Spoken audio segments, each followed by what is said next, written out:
So I saw the early access bundles for Iron Man drop today, right? And I was like, wait a minute. I haven't made a video about this guy yet, pretty much. I made one before his release, but not like after his buff. So let's talk about Iron Man for a bit, because this character is honestly pretty cool. However, a quick disclaimer, I'm not trying to sell you on this champion. That is not my job. I am just here to talk about this guy, and while I think he is a good buff, there are a ton of flaws that you can notice pretty much immediately about him. But first off, let's be positive and let's talk about his good things. So first of all, he is just insanely tanky. He has great block efficiency during special attacks, he has a ton of armor, and he has some pretty good regen, but more on that regen later. Additionally, his armor ups are anti-mystic and anti-ability accuracy reduction as well, so that's pretty dang sweet.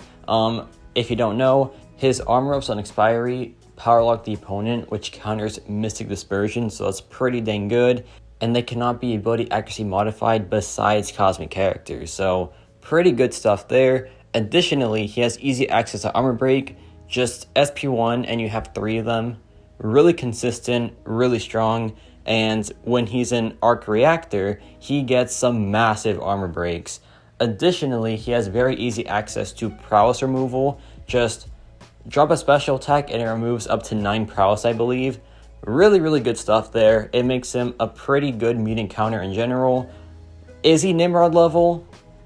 Probably not, but still is pretty solid. And last but not least, he is Cold Snap and Incinerate immune so long as he has an armor up active, which is pretty good. So his kit overall is really nice. He has a ton of things here that are really valuable. For example, the tankiness, the prowess removal, the countering mystic characters. But what about the drawbacks of this champion? Well, first of all, his regen triggers an accident super often, because whenever you double tap, you trigger the regen, and this just makes it so hard for him to keep it, because he triggers it on pretty much any special attack that you throw. Because whenever I throw a special attack, I drop the button a lot of times because sometimes the input just doesn't work. So you kind of have to do it, right? But then you do that and he just uses his regen. So it is pretty annoying to deal with. And additionally, he wants a high skill cap for sure. You have to parry special attacks to maintain your armor ups. And while that can be good at times, it also can be nearly impossible to sometimes parry certain champion special attacks. Like the one-hit special attacks, the really close range ones as well.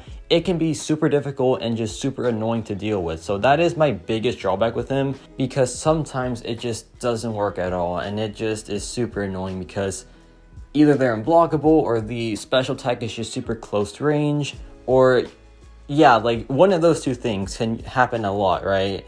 And while it isn't too difficult to bypass that with just not using him in those matchups, some characters you want to use him for, but you just can't use him because he just cannot get his parries going. But that's just like a minor complaint, I guess, because for the most part, you can get one parry in per special attack for most characters, but even one parry feels like not enough in my opinion. But last but not least, armor break immunity just kind of makes him not so good of a damage dealer, but that's pretty obvious and is a pretty obvious drawback with the champion. But besides these 3 things, honestly a pretty strong champion overall. Is he absolutely top tier? I don't think so. I think he will, just fall into the solid category, but not at the top of his class category. Like, for example, Hulk is a buff that was just straight up to the top of his class. Hulk is a top 3 science, whether you like it or not. He is just that good. Iron Man will not touch top 3 tech for like a while.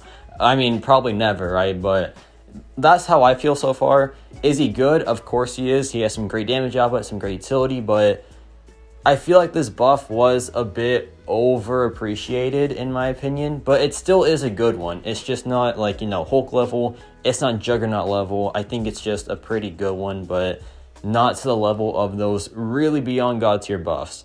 But anyway, let's show some gameplay now of buffed Iron Man. Now, we're not going to start small. We're going to start as big as possible here with Eternity of Pain Bishop. Now, Bishop is one of Iron Man's best matchups because he's easy to parry, he has prowess to remove, and Iron Man just counters him completely with the Incinerate immunity. So, a really straightforward fight for him. Nothing to struggle about in the slightest. And you're going to see here just how tanky Iron Man is, because he is really, really tanky. Like, check this out, man. We pretty much took 0 damage there, which for a Bishop SP2 is really, really hard to do, because this man hits really hard in his special attacks, right? But now we are in Arc Reactor, and Arc Reactor gives you a massive attack rating increase, and it also lets you just have more consistent armor breaks that have bigger potency, and I think increased duration as well. Actually, no, not duration, just potency, sorry. But yeah, the fight's going pretty well so far. We can drop the first SP1 here, and it does some pretty nice damage output. So far so good. The mediums are hitting pretty hard, like 6,000 non-crits. We're getting no crits though for some reason, but when they crit, it's pretty good. Let me just tell you that. I know for sure. But here, drop this P1 again. We invalidate more prowess, so some extra burst damage as well. Not too bad. 14,000 crits on those heavy attacks. Not too shabby. And things are looking pretty good, man. We drop this P1 again after he drops his. We take pretty much minimal damage there, so that's pretty nice. We drop this P1 again, I believe. No, we don't. We go for this P2 to regain our Arc Reactor. And with Iron Man here, his Arc Reactor is pretty much a permanent thing. Once he's ramped up, you just get it back so quickly, it's not even funny, dude. Having that pretty much permanent damage loop is super good. It is just really, really strong. And yeah, here we can just block this again. We take pretty much no damage. And honestly, he reminds me of War Machine a bit. Now, War Machine is also super tanky. He removes prowess as well. Has some pretty strong damage output with the SP2 armor breaks. Like, they are honestly pretty similar, but of course I think Iron Man is a bit more complete. Well, not complete, but just stronger overall. They're both great champions for sure, but Iron Man I feel like has a bit more going on for him. So yeah, both great champions though. Like, if you don't have an Iron Man, don't feel bad. War Machine is just right there for you. But yeah, this fight is pretty much almost over. Just one more SP2 or one more SP1 for Iron Man and it'll be game over. We're back into Arc Reactor yet again because we get it back so fast. And yeah, the damage output is looking pretty nice, man. Yeah, it's just really good. It's just some really good stuff. I really think he is strong overall. And this fight is a good showing of like his best matchup here. Because honestly, Bishop, it doesn't get better than Bishop for Iron Man. And that ends the fight, and that was 2 minutes and 47 seconds. Now, here's the thing. Was that a good time for a rank 3 6-star? I would say so. So yeah, not too bad. Not the fastest time out there, but also not like bad, right? That was just a pretty good time overall. And now we have some Act 8 content, and he just cheeses any tech lane that requires an armor up or an armor break. Iron Man is pretty much just one of those two things with these tech lanes, because most tech lanes are still a bit outdated where they don't really involve prowess removal yet, but when they do, he's going to be great for them. So here we drop the SP2 to get Arc Reactor, and then we can just finish off the fight because we'll get the Fury passives. But right there, as you can see, we drop the SP2 and we consume our regen, even though I didn't want to do that. It just happened by itself, and it's really annoying, but I mean, I guess it is what it is, man. I don't need it right now, but if I did need it, I would have been, you know, out of my luck because I couldn't activate it anymore throughout the entire quest. So that's a bit annoying, but it's also whatever. But now we have max Furies and 6 armor breaks, so this damage output is just pretty silly. And yeah, this fight is just about over. He is great for these lanes for sure, and he covers most tech tropes pretty dang well. But yeah, that ends the fight in about a minute and a few seconds, so not too bad at all. Yeah, it's just pretty good times. But now let's see him in a generic matchup. No class advantage, no extra Furies or anything, just him by himself against Winter Soldier. Just a decent damage test. So let's see here. How good does he do? I don't know what a good rank 3 6-star time is without any synergies or without any recall masteries. I don't know like what the average time is, but let's just see how he does here. But yeah, the rotation is to just build to SP2, drop it, activate Arc Reactor, and then after that, you will just be chilling. Just drop the SP1 continuously, and you will start doing some pretty nice damage output, man.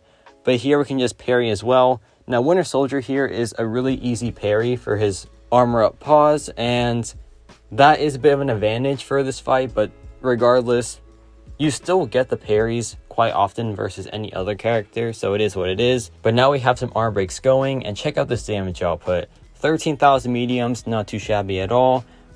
Here I drop another SP1, and it does some pretty decent damage output too. Yeah, like a very nice crit there, and these mediums are now hitting pretty dang well. 13,000 light attack. The damage output once he gets going is great, obviously, right? But yeah, like no complaints about it in the slightest. It's just good damage output. It doesn't take too long to get to. Like 1 SP2 and 2 SP1s, it's decent for sure. There I drop a heavy attack and it did some pretty nasty damage as well. And I drop another SP1 because why not? And I get hit because why not? That's not fun, guys. Don't get hit. But here I drop another pretty nasty combo. Then I drop the SP1 again, and that just pretty much wraps up the fight. Not too shabby at all. That was a pretty decent time overall. Just one more combo now, hopefully. And never mind. Another SP1, and that wraps things up finally. So let's see what that was. That was about 1 minute and 51 seconds, which is honestly pretty decent for a rank 3 6-star character. In an unideal matchup too, so yeah, not too shabby in the slightest.